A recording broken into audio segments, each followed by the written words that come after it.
My name is Walt Reynolds. I've been a trainer for 23 years. I've logged over 28,000 training sessions in that time.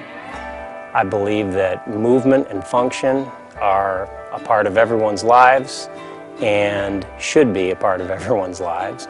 And I help people to train to move and function better every single day.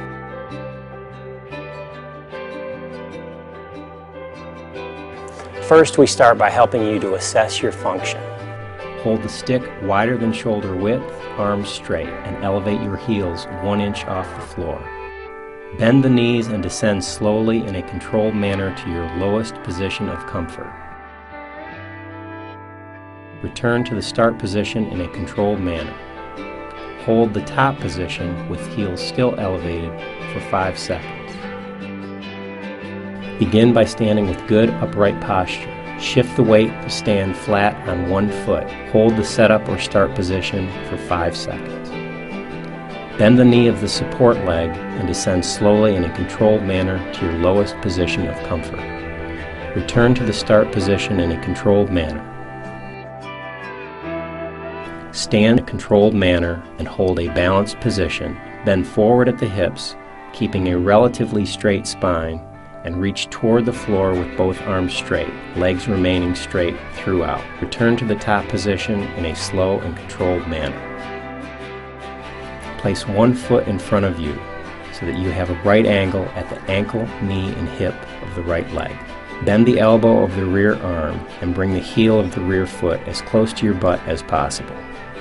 Hold this position for 5 seconds. Return to the starting position with the arms straight.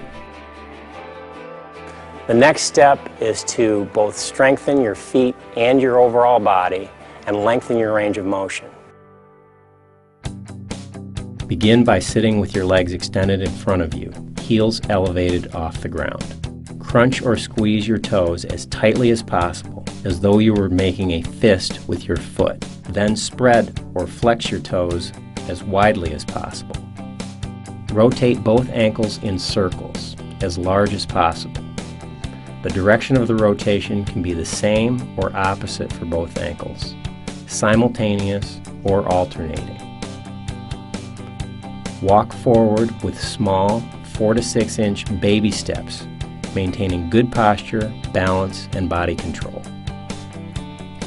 Pull the toes of the free foot as close as possible to the knee before placing the weight on the ball of the foot with the heel elevated. Walks on heels, elevate your toes 1 to 2 inches off the floor by pulling them as closely as possible to your shins.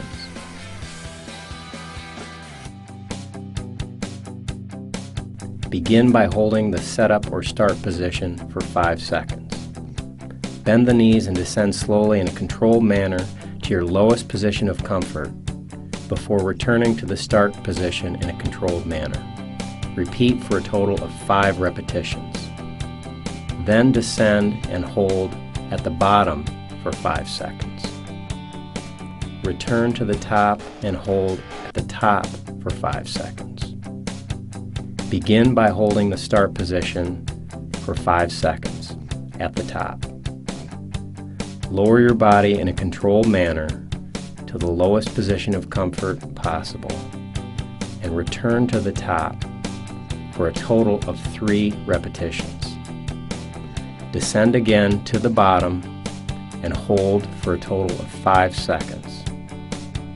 Return to the top, hold for 5 seconds. Hold this position for 5 seconds. Bend forward and lower your arms towards the floor before returning to the top position for a total of 5 repetitions. Lower your upper body and arms towards the floor and hold the bottom position for 5 seconds. Return to the top in a balanced and controlled manner and hold for 5 seconds.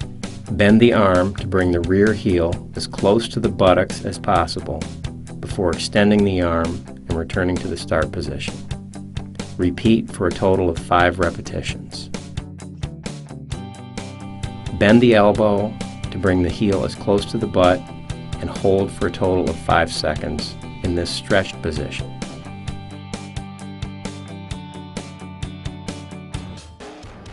Hold the stick wider than shoulder width with arms straight. Bounce 3 times in place, landing on your forefoot each time. Repeat for a total of 10 repetitions, or a total of 30 contacts. Begin by kneeling on the floor with the knees about 1 fist width apart. Gently rock your hips a few inches side to side for a total of 10 repetitions each side. Pushing into the floor with your hands, gently raise your knees a few inches off the floor, stretching the front of your ankles and the top of your feet. Perform a total of 10 repetitions. Ankles and toes are flexed so that the bottom surface of the toes are in contact with the floor. Gently rock your hips a few inches side to side for a total of 10 repetitions on each side. Pushing into the floor with your hands, gently raise your knees anywhere from a few inches to several inches off the floor, shifting your weight onto your toes, the ball of your foot, and ultimately the full flat of your foot.